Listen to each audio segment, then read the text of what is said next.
High বন্ধুরা, আজ আমি বানিয়েছি চিকেন মোমো। তাই আমি ময়দাকে মেখে নিয়েছি, লবণ দিয়ে মেখে রেখে দিয়েছি। তারপরে চিকেনগুলোকে ছোট ছোট করে কেটে বয়েল করেছি জলে।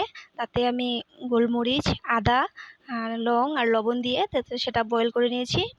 বয়েল চিকেনগুলোকে আদা, রসুন, লবণ দিয়ে মেখে নিয়েছি। কালো নুন দিয়েছি, মেখে নেওয়ার পরে সেটাকে আমি ময়দাগুলোকে গোল গোল করে বেলে তাতে পুর দিয়ে মোমোর শেপ দিয়ে নিয়েছি। নেওয়ার পরে সেটাকে আমি স্টিম করে বয়েল করে নিয়েছি, মোমো বানিয়ে নিয়েছি।